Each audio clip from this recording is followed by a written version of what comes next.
Merci beaucoup Antoine Cobrière aujourd'hui de venir présenter tes recherches des jeunes chercheurs en parole.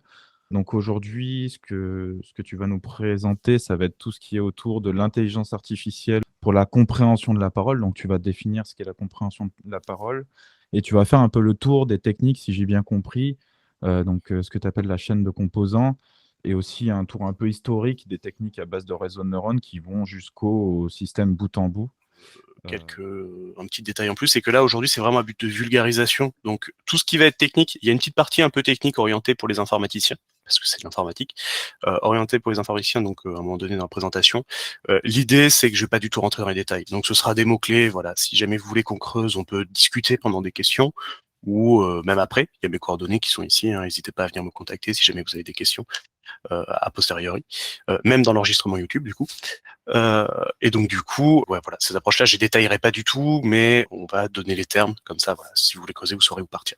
Donc petit plan rapide hein, pour juste pour situer la présentation. Donc l'idée c'est que je vais beaucoup insister sur la partie contexte. C'est la partie vraiment générique qui va être intéressante pour absolument tout le monde, qu'on soit informaticien ou non. L'idée c'est dans ce contexte un peu de définir finalement pourquoi est-ce qu'on fait la compréhension de la parole. Donc qu'est-ce qui est intéressant, comment on définit cette tâche, comment est-ce qu'on la catch quand on est informaticien, comment on essaye de la faire techniquement. Et après, donc deux types d'approches qui sont chaîne de traitement successif et approche de bout en bout. Donc on va désambiguiser ça, pardon, au fil de la présentation.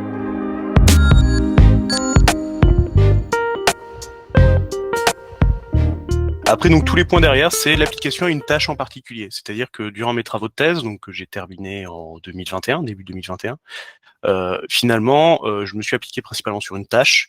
Et là, l'idée, c'est on va s'attarder sur cette tâche-ci pour suivre ce qui s'est passé en compréhension de la parole à travers cette tâche-là, donc les états de l'art successifs.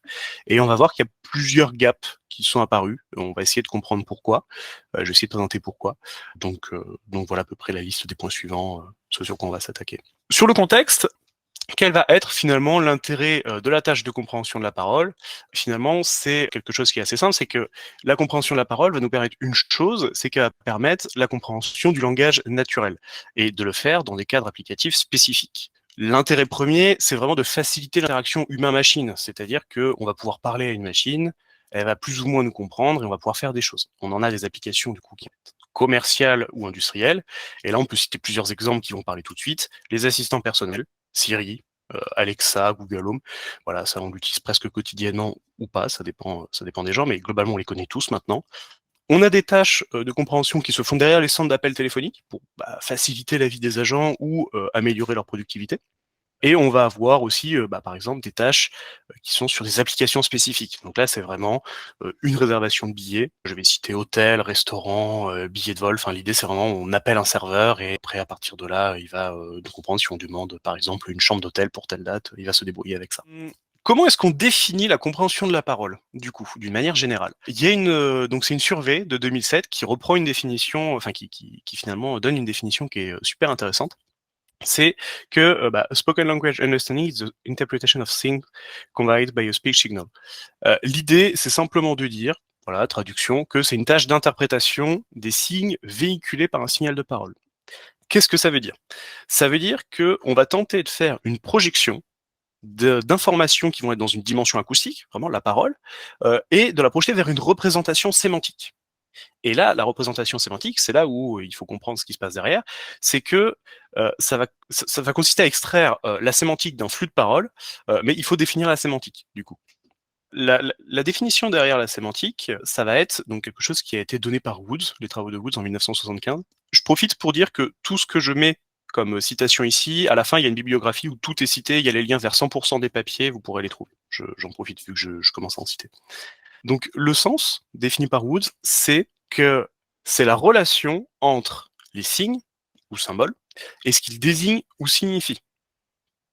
Et donc du coup, concrètement, ça correspond à l'organisation de la signification. Ce qu'on peut faire avec ça, c'est que du coup, si c'est l'organisation de la signification, c'est-à-dire qu'il faut qu'on représente cette sémantique. Et donc pour représenter la sémantique, on a la possibilité d'exploiter une représentation dite structurée, mais on a un problème, c'est que la sémantique, pour la compréhension du langage ouvert, va nécessiter une représentation qui va être générique et donc qui va être extrêmement complexe. Et donc, quand on est en informatique, ce qu'on va faire, c'est qu'on va essayer de se rabattre sur une représentation qui va être plus simple. Donc c'est une représentation structurée, prédéfinie. Et ça, c'est important, parce qu'elle est prédéfinie de façon ad hoc, c'est-à-dire dans un cadre précis, pour une application précise. Si on parle de réservation d'hôtel, on parle de réservation d'hôtel, on ne parle pas de réservation de restaurant. C'est proche, mais c'est pas pareil. Il y a des petites variantes dans la définition de la représentation structurée de la sémantique. Si on regarde un peu ce qui se fait côté informatique, enfin, ce qu'on fait concrètement en compréhension de la parole, on a déjà des tâches qui ressortent, qu'on peut déjà avoir entendu parler, la reconnaissance d'entités nommées, qui vont être des briques considérées élémentaires de la sémantique. On va avoir l'extraction de concepts sémantiques, qui est donc ces fameuses applications spécifiques. La détection d'intention. Il y a plein de tâches qui en sortent. Ce qui va se passer, c'est qu'on va avoir aussi des représentations plus ou moins complexes.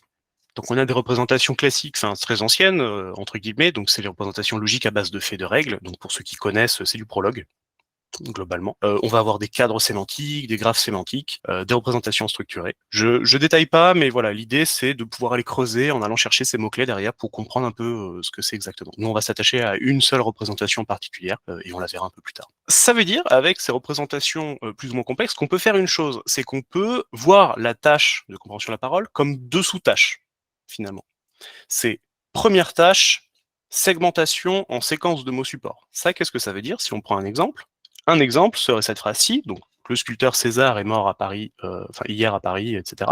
L'idée, c'est que si on veut comprendre cette phrase, il va falloir se dire qu'est-ce qu'on veut comprendre. Considérons qu'on cherche à retrouver une personne, un temps, une localisation, ce genre de choses, pour comprendre un peu ce qui se passe. Quand on segmente, on vient simplement dire que on va aller trouver ces mots porteurs de sens. Donc, on les a pas catégorisés. On a juste trouvé les mots. C'est-à-dire qu'on sait que César c'est intéressant, hier c'est intéressant, Paris c'est intéressant. C'est tout. Première tâche. Deuxième tâche de la compréhension de la parole, finalement, c'est de classifier. C'est de poser une étiquette, poser une catégorie sémantique sur ces séquences de mots. Et là, à ce moment-là, on va dire, César, on l'avait segmenté, maintenant on trouve que c'est une personne. Hier, c'est un temps. Oui. J'ai une petite question. Qu'est-ce que tu entends par mot support? C'est quoi le terme mot Ah, support? bien vu. Genre César, c'est support ou c'est d'autres mots qui sont support? Ouais, quand je parle de mots support, je parle de mots support de concept. C'est-à-dire que le sculpteur, c'est pas un concept qu'on cherche à retrouver. Ce qu'on cherche à retrouver, c'est César, la personne. Donc le mot César, le prénom, c'est un mot support de concept sémantique, si tu préfères. Ok, je vois. Merci. 77 ans, c'est 4 mots, mais c'est un groupe de mots support de concept.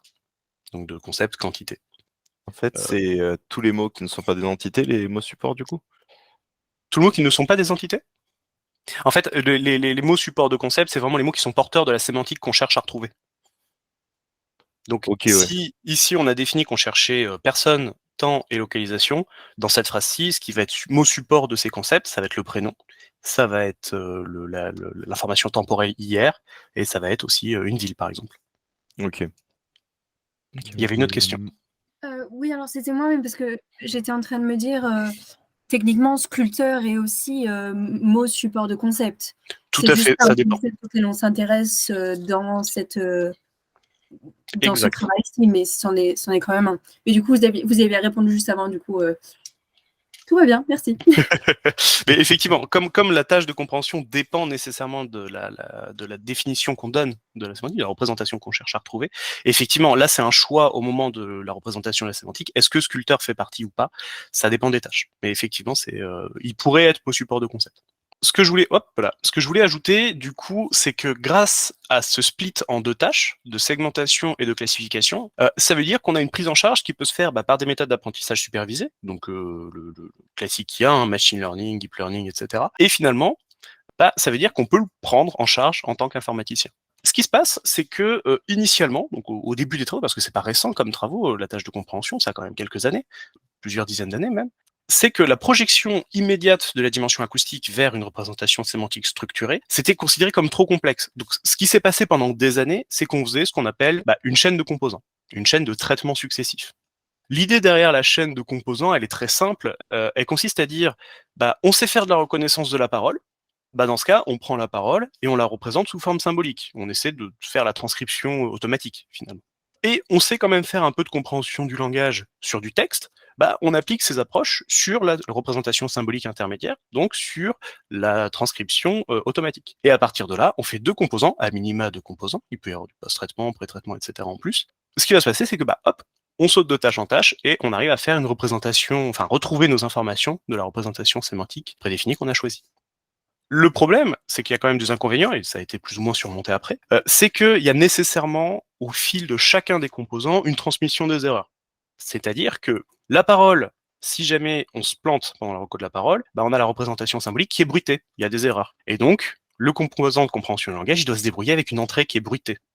Donc, il y a une transmission des erreurs au fil des composants. Une erreur de reco-parole va influer sur la reco de la sémantique, enfin sur la compréhension du langage. Et surtout, donc, on a la représentation intermédiaire qui a nécessairement une perte d'information paralinguistique, puisque du coup, on présente toute la parole sous forme de mots. Donc, on a un bottleneck qui fait que l'information paralinguistique ne peut pas être présentée dans les mots. Ce qui s'est passé derrière ça, c'est qu'il y a les approches de bout en bout qui sont apparues. Et ces approches de bout en bout, finalement, l'idée, ça a été de dire, on prend la chaîne de composants et on cherche à faire une projection immédiate de la dimension acoustique vers la représentation sémantique. Donc vraiment, ce côté chaîne de composants, on le casse. Maintenant, on veut un système qui prend la parole et qui fournit directement la transcription et la représentation de la sémantique en même temps. Et donc, ce qui se passe, c'est que on va avoir finalement une optimisation jointe pour la tâche finale, c'est-à-dire qu'on a un système qui est directement optimisé pour la tâche de représentation de la sémantique, et on va avoir donc forcément une limitation des inconvénients de la chaîne de composants, puisqu'on n'a plus ce bottleneck au milieu, tout du moins on espère qu'on a cette limitation de cet inconvénient. On n'a plus le bottleneck au milieu, donc potentiellement on prend des décisions sur les infos paralinguistiques. Ce qui va se passer également, c'est que c'est un point discutable, on va dire, c'est que d'une certaine manière, ça induit une facilité de mise en œuvre et une meilleure maintenabilité. L'idée, c'est de dire qu'on n'a qu'un seul système au lieu de deux. Bon, est-ce que c'est vraiment une facilité de mise en œuvre ou autre? Ça se discute, mais on a un système plutôt que deux, donc en théorie, plus facile à maintenir. Attaquons-nous maintenant donc au cas concret d'une tâche, celle que j'ai pas mal étudiée du coup au cours de ma thèse, qui est la tâche média. Donc tâche média, qui avait été publiée en 2005, c'est une tâche de réservation dont les données avaient été partagées en 2005. C'est une tâche de réservation d'hôtel par téléphone qui était annotée sur 76 concepts sémantiques. Alors petite mise à jour, faudrait que je link un nouveau papier. Il y a une petite année, une année, il y a des travaux qui ont été faits au LIA, donc au laboratoire d'informatique d'Avignon, qui ont peut-être qui ont un peu remis en cause ça, qui ont un peu changé ça et qui ont partagé un nouveau corpus média. Donc je vais éditer les slides, ajouter la publication de manière à pouvoir fournir vraiment la toute dernière version à tout le monde. Quoi qu'il en soit, donc du coup si on prend un exemple donc de ce corpus média, donc la phrase c'est je voudrais réserver une nuit le 15 juillet. L'idée, avec la notation derrière média, c'est de se dire que finalement, on a des concepts qui apparaissent, commande tâche, séjour nombreux nuit, temps date, qui nous permettent de catcher cette tâche de réservation d'hôtel. On a environ 25 heures de parole à noter, ce qui paraît peu, mais pas si mal que ça en soi, parce qu'il faut quand même remettre dans le contexte que c'est des données très chères à obtenir, dans le sens où il faut les transcrire manuellement, première annotation, et en plus, il faut les annoter sémantiquement, deuxième annotation. Donc, c'est des données qui sont à minima double annotées, donc c'est de la donnée qui coûte cher. Donc on a 25 heures. Et donc l'idée, c'est que les métriques d'évaluation, derrière, il y en a deux. C'est concept error rate, concept value error rate. Pour définir rapidement ce que c'est extrêmement similaire au word error rate, donc au taux d'erreur sur les mots. Je rappelle le calcul rapidement. L'idée, c'est on regarde le nombre de suppressions, de substitutions, de suppressions et d'insertions. On somme tout ça et on divise ça par le nombre de références. C'est un error rate, quoi. Donc plus c'est bas, mieux c'est. Plus c'est bas, moins on fait d'erreurs. Si on prend un exemple concret, parce que parler d'un point de vue théorique, c'est bien, mais un exemple concret, c'est mieux. La phrase qu'on avait tout à l'heure, le sculpteur César est mort hier à Paris, on va s'arrêter là sur la phrase. Finalement, donc on a les concepts qui sont en couleur, les mots supports qui sont grisés derrière. Voilà, on a cette annotation-ci. Le CER, c'est simplement se dire, on fait un word error rate que sur les concepts, donc personne, temps, localisation. On aligne ça entre référence et prédiction, et on a un error rate qui sort. Et le concept value error rate, c'est l'idée qu'on rajoute la value, le mot support, donc c'est César, hier, à Paris, etc. Et c'est le même calcul, c'est toujours similaire au word error rate. Oui. Et du coup, si l'annotation, par exemple, de personne était faite sur sculpteur par erreur, du coup, le concept error rate, il serait correct, c'est ça? Non, il serait faux, justement. C'est-à-dire que si tu rajoutes sculpteur ici dans personne, tu fais personne, sculpteur, César. Là, il est faux parce que ta référence sera César tout court. Et effectivement, concept value. Ok. Concept value, ouais. Et là, tu vois du coup qu'il est assez rigide dans le sens où si tu as un caractère d'erreur, ton concept entier est considéré faux dans le concept value error rate. Donc c'est une petite rigidité de cette métrique-ci. Il y a des manières de changer ça, c'est-à-dire qu'au niveau de tes valeurs, tu peux faire de la normalisation, tu peux voir avec d'autres manières de représenter les valeurs, ce genre de choses. Mais globalement, c'est assez rigide. Donc ça va vite se voir dans les taux d'erreur que je vais citer après, c'est que finalement, le CVR est toujours vraiment plus haut que le CER. comment on représente concrètement les informations dans les approches type end-to-end et chaîne de composants qu'on avait vu, end-to-end bout en bout, hein, c'est la traduction littérale, donc end-to-end et chaîne de composants. Dans le end-to-end, c'est du chunking. En gros, l'idée, c'est qu'on ajoute les frontières. C'est-à-dire que, imaginons que ça, c'est la phrase qu'on cherche à produire. Oui. Je me permets de mettre en avant la question de Marine Prost qui demande s'il serait possible d'ajouter une sorte de fuzzy matching sur le CVER. Oui. Je vois pas de contre-indication à ça. Enfin, l'idée du CVER, c'est que c'est une métrique qui est pas parfaite, tout à fait. Donc, on peut totalement la tweaker comme ça. Faut juste faire attention à comment l'interpréter derrière, mais oui, vu que c'est extrêmement rigide, on peut faire du fuzzy matching, des choses comme ça. Donc je reviens rapidement, oui, effectivement, donc sur ce fameux chunking, l'idée c'est que derrière les approches end-to-end, ce qu'on apprend concrètement par le système, c'est c'est un alignement entre de l'audio et des séquences à produire, donc du texte. Et l'idée, c'est qu'on va simplement ajouter ces frontières de concept dans les séquences à produire. Ce qui fait que le système n'aura plus à modéliser seulement la transcription, donc il n'aura plus à s'aligner entre audio et transcription, mais il aura à s'aligner entre audio et transcription enrichie de concepts sémantiques. Et donc c'est pour ça qu'on ajoute des frontières. Et ce qui se faisait à l'époque des chaînes de composants, c'était du BIO. Le BIO, c'est un format d'annotation qui se modélise de cette manière-ci, c'est-à-dire que chaque mot va avoir une étiquette qui va être associée, et au niveau de ces étiquettes, on a un petit formatage, B pour begins, I pour inside et O pour outside. Donc l'idée, c'est que tout ce qui est en dehors d'un concept, c'est O. Tout ce qui est dans un concept, ça commence par begin, le concept. Et si on regarde par exemple localisation à Paris où il y a deux mots, on a le I qui apparaît, c'est-à-dire que A c'est B localisation, begins, c'est le début de la localisation, et I c'est inside du concept localisation, ce qui nous permet de retrouver nos petits pour correctement segmenter après la phrase. Ok. Bon. Là, ça va aller un peu plus vite parce que c'est toutes les approches, c'est intéressant, mais l'idée c'est de poser principalement les mots-clés et de voir un error rate qui descend, donc je vais pas du tout détailler les approches. Sur Média, si on commence une petite partie des tas d'arts successifs en 2018, ce qu'on a eu, c'est qu'on a tout d'abord eu donc des chaînes. Ah oui, petit point de détail, on voit un code couleur ici qui apparaît, rose-rouge, chaîne de composants, vert end-to-end.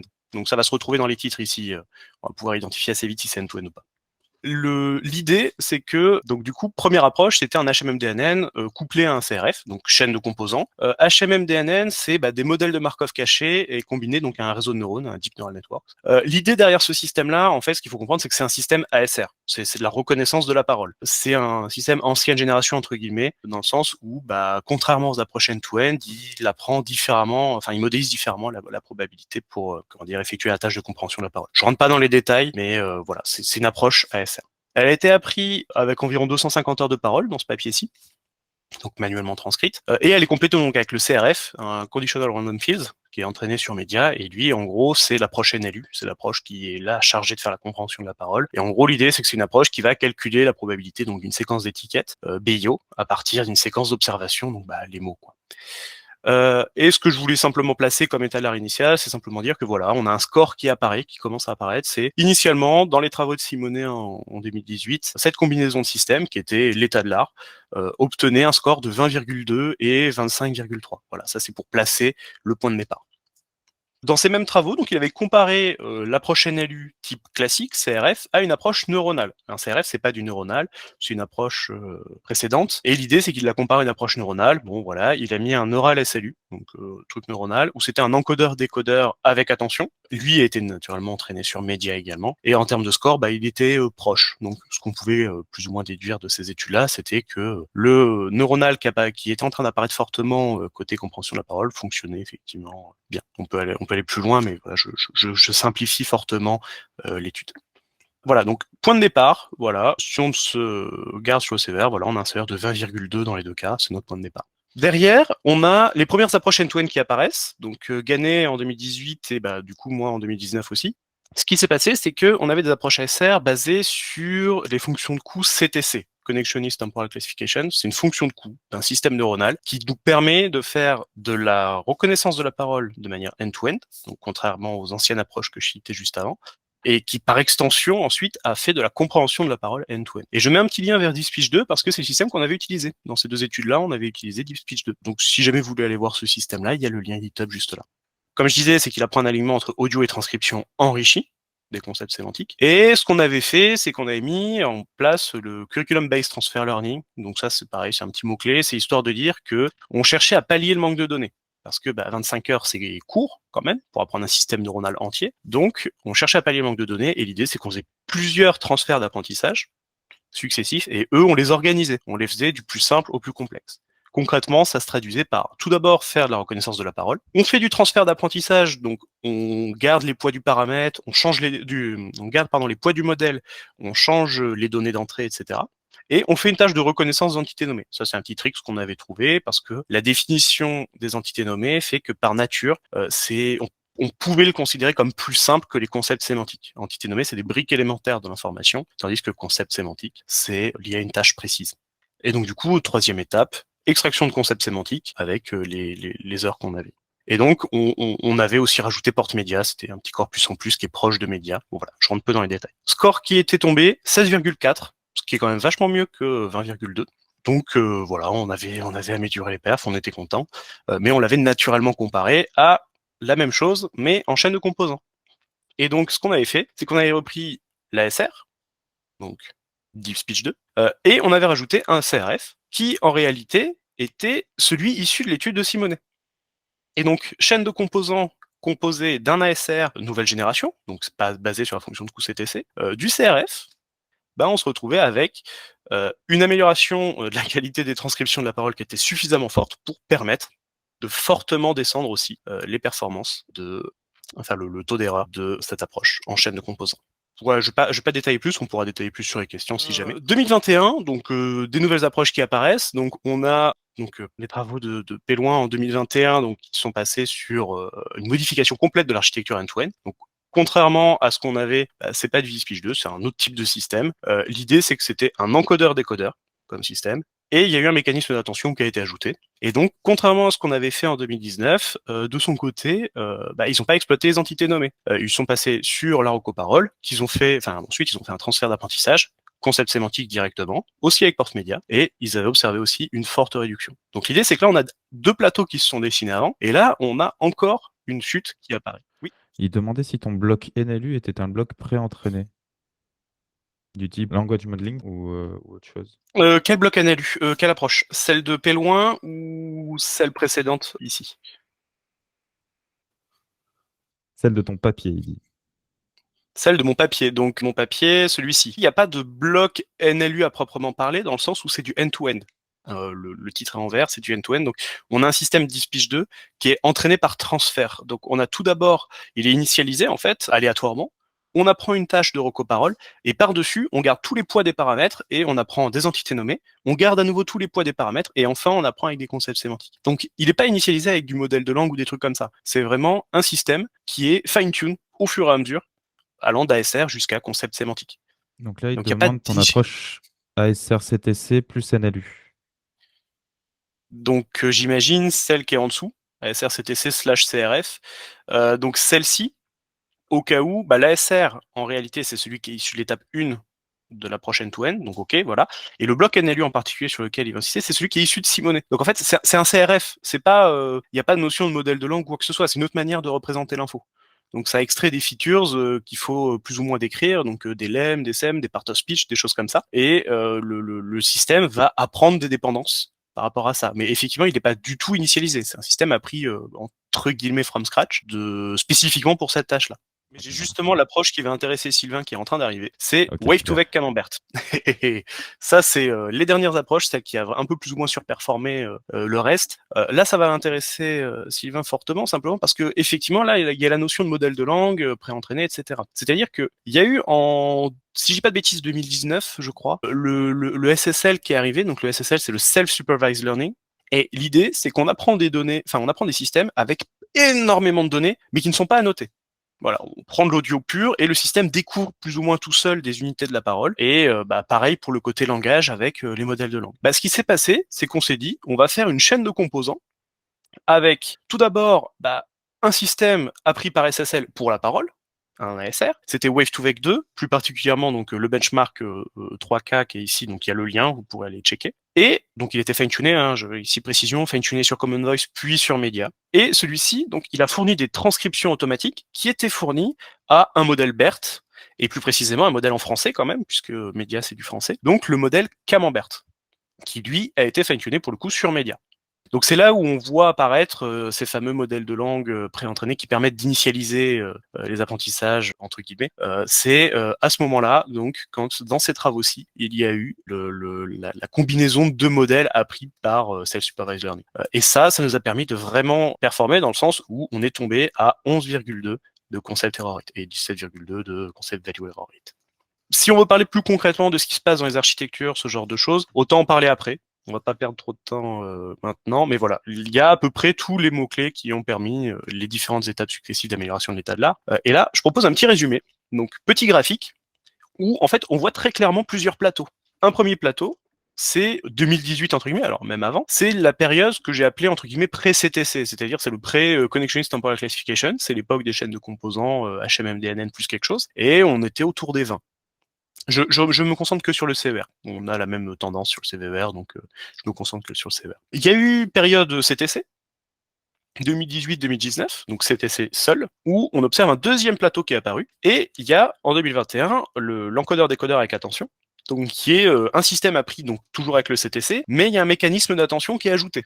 Et là, hop, il y a encore une chute. Et enfin, il y a l'avènement du self-supervised learning, où là, on a vraiment tout surpassé en 2021. Et ce que je trouve intéressant avec ce graphique, quand même, c'est de se dire que entre les publications de 2018 et les publications de 2021, le CR, on l'a divisé presque par deux. C'est énorme. En termes d'avancée, c'est énorme. Enfin voilà, c'est ce que je voulais mettre en avant avec ce graphique-ci. Et là, du coup, on peut poser des questions, c'est qu'est-ce qu'on fait après ? Qu'est-ce qu'on pourrait faire après ? Alors évidemment, c'est une supposition. Il y a des papiers qui tendent à faire des apprentissages conjoints de modèles Wave2Vec et de modèles BERT, tous les deux appris en SSL. Est-ce que la suite serait pas d'appliquer ? C'est une question. Voilà, il y a pas de. Je ne sais pas s'il y a des travaux dans ce sens-là. De mon côté, j'en mène pas. Mais est-ce que la suite des travaux pour Média serait potentiellement de merger le côté Wave2Vec et BERT ensemble, simplement pour avoir une approche end-to-end qui bénéficie à la fois des modèles de langue préentraînés de manière SSL avec plein de données, et à la fois des modèles acoustiques, donc, type Wave2Vec, préentraînés avec plein de données aussi. Et donc, une optimisation jointe des deux modèles en même temps qui pourrait potentiellement bénéficier fortement à cette tâche. Est-ce que c'est ça la suite ? Je ne sais pas. Mais il y a des premiers travaux qui ont réussi à faire un apprentissage conjoint d'un Wave2Vec et d'un BERT. Quelques éléments en plus, donc c'est des infos complémentaires. C'est si jamais vous voulez vous attaquer à Média, c'est pas un terrain totalement en friche dans le sens où il faut aller découvrir par soi-même un peu tout. C'est à peu près guidé, c'est-à-dire que on a la mise à disposition gratuite du corpus pour les académiques. Donc on a deux liens ici, donc c'est distribué par l'ELRA, donc on a la partie ASR et la partie SLU, donc les deux annotations. Et surtout, on a un truc qui est vachement sympa, enfin moi j'aime beaucoup, c'est le toolkit SpeechBrain. SpeechBrain, c'est un toolkit qui est extrêmement apprécié dans la communauté parole maintenant, puisque c'est un toolkit qui facilite grandement les XP, et surtout, il met à dispo des recettes prêtes à l'emploi. On appuie sur un bouton, bon, faut setup l'environnement quand même, mais on appuie sur un bouton et ça run.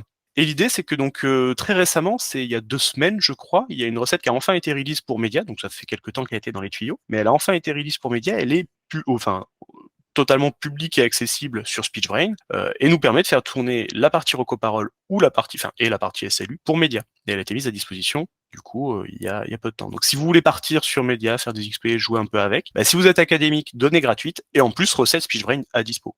Il vous faut juste un GPU, de quoi un peu entraîner, c'est un petit setup classique d'informaticien, mais vous pouvez vous lancer sans souci. Voilà de mon côté. Donc j'ai un peu fortement débordé sur les 15 minutes prévues. Mais j'en profite pour afficher la bibliographie, et aussi pour ajouter un détail, c'est que nécessairement c'est une présentation qui est extrêmement biaisée sur ce que j'ai fait, parce que finalement si on regarde la moitié des papiers, je suis dedans, quoi. C'est fortement biaisé par rapport à mon point de vue, donc faut remettre en perspective ça quand même aussi. Ok, merci Antoine pour cette présentation qui fait bien le tour pour les gens en plus qui font pas forcément de la compréhension de la parole comme moi. Je vais d'abord laisser les gens un peu s'exprimer. Est-ce que des personnes ont des questions? Question Vas-y. hyper générale, puisque en fait c'est rigolo parce que c'est dans le nom de ma thèse, end-to-end, et je voulais savoir comment tu définis end-to-end, bout en bout. C'est une super bonne question. Je vais revenir simplement sur la slide en question, hein, parce que ma définition est très simple. Hein. Alors il y a des variantes, mais là oui, c'est vrai que j'avais fait plein de. Hop là. Voilà. L'idée derrière le end-to-end, c'est juste ça, hein, c'est de te dire tu prends la parole et tu vas vers la représentation sémantique en squeezant tout le reste. Tu as un système qui est directement optimisé pour la tâche finale. Après, est-ce que end-to-end, tu intègres l'extraction de features par rapport à ce qui se passe? Est-ce qu'il faut absolument que tu passes par la waveform? Pour moi, non. Je pars du principe que si tu veux des spectrogrammes transformés de Fourier, on s'en fout. C'est du pré-traitement. Je considère que ça reste end-to-end parce que tu prends directement la features acoustique pour aller vers la sémantique. Voilà. Donc, si par exemple, tu vois, tu prends un wave-to-wake concaténé avec à la fin un language model comme Camembert, est-ce que c'est du end-to-end? Ah non, ça c'était. Tu parles de la dernière approche que j'ai citée? Oui, par exemple, ouais. Celle-ci, je reviens dessus. Petite couleur rose, rose-rouge, c'est de chaîne de composants, ça. 100% de Voilà. chaîne de composants, ça. Voilà. Et du coup, si tu avais fait par exemple un wave-to-wake et juste en sortie directement la prédiction que tu veux, ça peut être du texte dans la SR ou des entités comme dans le SLU. Mais est-ce que là, tu considères que c'est du end-to-end? Si on prend que le wave-to-wake et que lui se débrouille à faire la transcription plus concept, je considère à ce moment-là que c'est du end-to-end, effectivement. Parce que c'est un système de recoparole dans lequel on a injecté les frontières de concept, on apprend tout ça, donc fine-tune avec le CTC, etc. Et l'idée, c'est qu'on a un seul système directement optimisé pour la tâche finale. Dans le wave-to-wake, c'est juste une grosse boîte noire neuronale, tu as des features acoustiques qui rentrent, il me semble même que c'est la waveform dans le wave-to-wake, et en sortie, tu as transcription, et en plus, tu peux mettre les frontières de concept. Donc ça, c'est du end-to-end. Parce Ok. que c'est comme ça que je le considère, effectivement. Ok. Moi, dans ma manière que j'avais de le comprendre, c'était l'apprentissage que j'appelais end-to-end. Par exemple, le SSL, enfin moi, c'est comme ça que je le voyais, mais du coup, j'ai remarqué que mes encadrants sont pas du tout dans cette définition, plus du coup dans la tienne. Mais moi, je voyais plus le end-to-end comme une manière d'apprendre. C'est-à-dire, on fait un apprentissage en end-to-end, c'est-à-dire qu'on donne un input, pardon, et une sortie. Et puis après, le système se débrouille. Moi, je le Ouais. voyais comme ça, mais du coup, Non, ok. la méthodologie d'apprentissage, si on y va comme ça, j'ai presque pas fait de end-to-end au cas où, par rapport à ta définition. Dans le sens Voilà. où, côté curriculum learning, c'est pas du tout du end-to-end parce que tu as 3-4 apprentissages successifs d'un même modèle. Mais l'idée, ce que je considère end-to-end, c'est dans l'architecture. C'est-à-dire que Ok. si tu prends des features acoustiques et tu fournis direct de la sémantique en sortie, avec transcription, là, t'es end-to-end. Ok, ça marche. Et Bah, je vais plutôt prendre cette définition. c'est vraiment ce schéma-ci en fait. Chaîne de composants, t'es obligé de passer par une représentation intermédiaire, symbolique, qui peut être des mots, qui peut être des phonèmes, qui peut être n'importe quoi, mais c'est une représentation symbolique, et qui sert de base à la compréhension de la parole, avec un deuxième système qui s'enchasse par-dessus. End-to-end, tu squeezes complètement ça. Merci. Ensuite, il y a une question d'Adrien. Je vais la lire pour lui parce qu'il a un problème de micro. Qui dit: Merci beaucoup Antoine. Je bosse sur un truc relativement similaire, le end-to-end dependency parsing, donc la partie syntaxe. Comment tu gères la segmentation en mots dans les modèles end-to-end pour pouvoir appliquer des algos de SLU? Il faudrait que j'aille plus fortement en détail sur comment fonctionnent les systèmes. Donc, je vais répondre de manière générique, et si ça suffit pas, si tu veux, on en parle après. Parce que je pourrais vraiment en parler pendant une demi-heure. Donc, ce qui se passe concrètement derrière le end-to-end, c'est la fameuse fonction de coût CTC. La fonction de coût CTC, elle, ce qui est super important de comprendre, c'est qu'elle va apprendre un alignement entre de l'audio et des mots. Et donc, l'idée, c'est que tu vas découper ton signal de parole en petites tranches, et pour chacune des tranches, tu vas émettre tes sorties, niveau caractère en réalité, et la fonction de coût CTC se débrouille à dire que tu vas avoir des suites de caractères qui vont nécessairement former des mots, etc. Et l'idée, c'est que donc tu ajoutes tes concepts sémantiques là-dedans, ça devient des caractères prédictibles ou des sorties possibles de ton système. Et globalement, la segmentation en mots, en fait, elle est totalement apprise. C'est-à-dire que tu vas chercher cet alignement entre audio et texte, donc tu vas lui apprendre l'espace. Tu vas lui apprendre ce genre de concept. Et en fait, lui, ce qu'il va voir, le CTC, c'est une suite de caractères, quoi qu'il arrive. Sauf que, par exemple, si tu fais je suis quelque chose, il va apprendre la suite J-E espace S-U-I-S espace, etc., etc. Et donc, derrière le CTC, ce qui va se passer, c'est qu'effectivement, on peut se louper sur cette segmentation, ça peut arriver, dans le sens où un CTC mal appris, il peut oublier l'espace parce que tu as des transcriptions qui sont nulles. Enfin, tu peux lui apprendre que l'espace n'existe pas si tu as envie, c'est totalement flexible. Par contre, après, tu as tout collé, quoi, c'est pas terrible. Mais l'idée, c'est que si tu lui fournis des transcriptions manuelles clean, il doit apprendre un alignement le plus clean possible. En réalité, il y a un petit tweak supplémentaire, c'est que derrière du CTC, on fait souvent ce qu'on appelle du beam search. C'est une stratégie de décoding. L'idée, c'est que on ajoute un modèle de langue qui ajoute une dimension supplémentaire par-dessus ça. Donc c'est au moment où on infère, c'est pas quand on entraîne, c'est au moment où on infère, on ajoute un modèle de langue qui en plus vient rescorer les sorties. Enfin là après, on rentre dans des algos un tout petit peu plus complexes, mais qui sont compliqués à expliquer de manière générique sans support. Mais l'idée c'est que cette segmentation est apprise en fait, par alignement, enfin, alignement entre audio et texte. Yes, perso, ce que j'avais fait, c'est de split sur les espaces du CTC, ok, et après, pardon, de créer des words audio embedding sur des représentations de l'encodeur en fonction du CTC. Et donc Du j'imagine coup, que tu j'avoue prenais qu'on les peut vite sorties créer un greedy du caractère CTC. spécial. Et donc nécessairement les répétitions de caractères, etc. Ok, d'accord. Donc effectivement, c'est une possibilité. Et ce fameux espace pose beaucoup de problèmes côté Beam Search. Parce que côté Beam Search, tu rescores tes séquences quand tu es en train de... Enfin, tu rescores tes séquences dans toutes les sorties possibles. Ce qui va se passer, c'est que tu sais pas vraiment quand est-ce que tu as un espace qui est émis, etc. Et tu peux avoir plein de problèmes qui se créent par rapport à ça. Moi, j'ai une petite dernière question, si personne n'a de questions. La question, c'est que j'ai l'impression dans ta présentation, tu disais qu'elle est un peu biaisée parce que c'était vis-à-vis de tes travaux. Et en fait, c'est une question qui peut être un peu plus générale. Est-ce que le end-to-end, c'est vraiment la solution du futur ou même la solution du présent? Ou est-ce que vraiment il y a une faiblesse qui impose des limites en fait sur son usage et aujourd'hui, c'est peut-être bien, mais que dans certaines situations? Ou au contraire, en fait, c'est performant, mais dès qu'on va sur des données du domaine, qu'on passe d'un modèle entraîné à des vraies données de terrain, là, on passe sur quelque chose de plus dur, les performances s'écrasent, par exemple. Enfin, je sais pas, est-ce que tu as une réponse là-dessus? Ça, c'est une question qui, à mon sens, n'est pas encore totalement résolue. Alors, enfin, nécessairement de mon côté, j'ai beaucoup travaillé sur la partie end-to-end. Enfin, en gros, c'était le sujet de ma thèse, c'était de faire des approches end-to-end pour le SLU. Donc, je suis nécessairement extrêmement biaisé avec le fait que oui, le end-to-end pour moi, c'est, enfin, j'y crois fortement pour la suite, dans le sens où tu limites quand même des gros problèmes des chaînes de composants, mais il faut regarder quand même les états de l'art successifs. Quand on regarde, il y a quand même beaucoup de roses. Mais si on regarde, on va dire à partir de 2018, première approche end-to-end, c'est un coup sur deux, c'est plus ou moins un coup end-to-end, un coup chaîne de composants. C'est pas tranché. Le truc qu'il y a, c'est que faut remettre en perspective les systèmes. C'est-à-dire que le dernier système en date, le plus performant a priori, c'est effectivement une chaîne de composants. C'est pas du end-to-end. Et c'est parce que pour l'instant, on savait pas faire cette version-là en end-to-end en bénéficiant du SSL. Donc, mon avis sur la question serait le end-to-end est plus pertinent parce que justement, t'as pas cette représentation symbolique qui est au milieu de ta chaîne de composants, parce que t'as pas ce bottleneck. Donc, tu as nécessairement la possibilité de bénéficier des infos paralinguistiques pour prendre une décision sur la sémantique. Qui n'a pas déjà appuyé sur, par exemple, une destination quand il parle enfin, de manière, enfin, pas forcément intentionnelle, mais quand tu parles, tu rajoutes des infos paralinguistiques par nature, et qui n'a pas appuyé déjà sur effectivement une entité nommée ou quelque chose comme ça. Effectivement, remarque de Adrien pour le cas de la prosodie. C'est tout bête, mais sur le end-to-end, tu l'as pas. C'est de la paralinguistique, t'as pas ça en fait. Donc pour moi, je serais d'avis à mettre mon token sur le end-to-end. Maintenant, pour complètement répondre à ta question, le end-to-end, ça reste gros. C'est-à-dire que le end-to-end, c'est du système neuronal. Il y a quand même des approches un peu à la Caldi type ASR plus CRF. Un CRF, c'est rien, c'est un CPU, c'est 40 minutes d'apprentissage grand maximum pour les très gros trucs, et puis terminé quoi.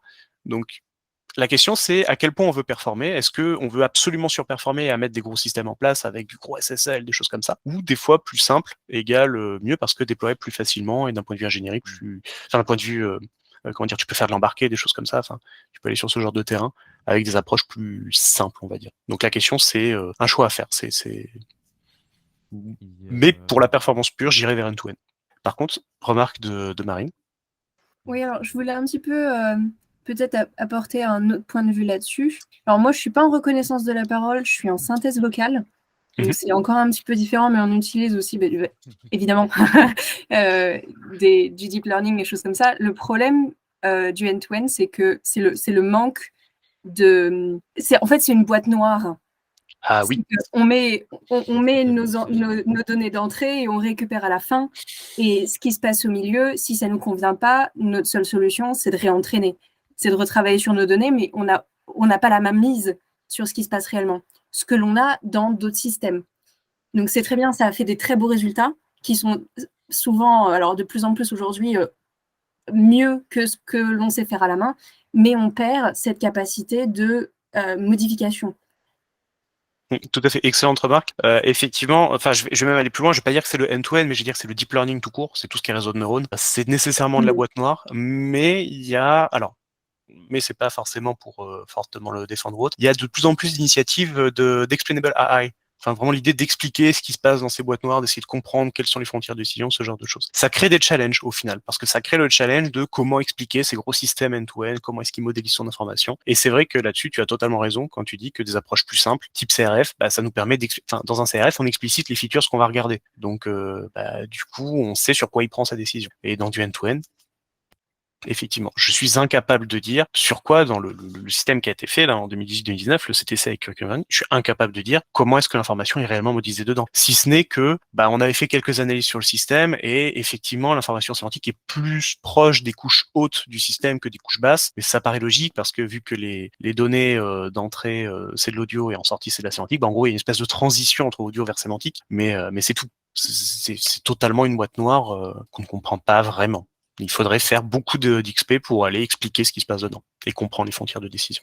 J'ai une question. À quel niveau les modèles LLM peuvent nous aider dans des approches SLU en se basant sur des modèles SR type Wave2Vec 2? Alors, ça aide fortement parce que si on regarde, hop, je vais revenir sur un petit slide. Ici, on est sur une approche qui utilise le SSL, donc qui utilise le Self-Supervised Learning.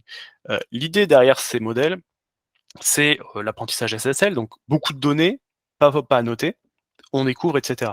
On voit que ça a apporté un gain incroyable. Là, je l'ai pas trop détaillé dans cette présentation. J'ai pas détaillé le taux d'erreur de chaque approche. Mais l'idée... ah, pardon, j'ai un micro trop fort. L'idée, c'est que... comment dire, derrière ce système-là, le taux d'erreur sur les mots était particulièrement faible. De mémoire, on était à 8,5 de taux d'erreur sur les mots, sur média, sur le corpus média, là où avant on était plutôt autour des 10, je crois. Donc c'est juste du souvenir, donc faut aller vérifier dans les papiers quand même. Mais l'idée, c'est que ces systèmes-là apportent fortement. Ça, c'est indéniable, puisque dès qu'on les a utilisés, on est passé de 13.6 à 11.2. Mais on a des deux côtés. On a côté Wave2Vec et côté Camembert, donc modèle de langue. Il y avait des XP qui avaient été faites en end-to-end avec juste un Wave2Vec, toujours de mémoire, donc à vérifier. Information pas fiable. De mémoire, on était aux alentours des perfs de l'encodeur-décodeur de Péloin en 2021. Donc, faut aller vérifier le papier. Je suis plus certain de ça. Ça fait 1 an et demi qu'on a fait ça. Il faut aller vérifier. Mais de mémoire, c'était à peu près à ce niveau-ci. C'est-à-dire que le Wave2Vec fine-tuné d'un point de vue end-to-end pur, c'est à 13, quelque chose comme ça. Donc sur cette conclusion, on va vous laisser. Je vais arrêter l'enregistrement. Je vais surtout remercier encore une fois Anton Cobrière d'avoir pris le temps de nous faire cette présentation. Je ne sais pas si mon micro est apparemment trop faible, mais bon, on verra. Et, je vous dis à très vite. Fin mars, on aura une présentation sur la diarisation ou diarisation. Donc voilà, je vous enverrai toutes les informations, LinkedIn, Discord, voilà, comme d'habitude. Et à terme, peut-être que je ferai une newsletter dédiée au PTR pour faciliter les choses. Voilà. En tout cas, merci beaucoup à toutes et à tous pour la participation et puis à très très vite.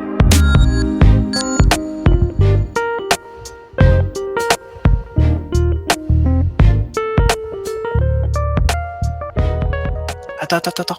Vas-y. J'ajoute juste un tout petit détail, c'est n'hésitez vraiment pas à me contacter, c'est toujours un plaisir de répondre aux questions ou autres et d'essayer de dire, déjà de dire le moins de bêtises possible, mais surtout d'essayer de partager un peu tout ça. Donc je rappelle juste petit mail ici, LinkedIn si vous voulez, n'hésitez pas à venir me parler, c'est avec plaisir généralement que je réponds aux questions. Et si vous n'êtes pas d'accord avec ce que j'ai dit, au contraire, je serais content que vous me le dites, simplement pour qu'on puisse débattre et améliorer tout ça.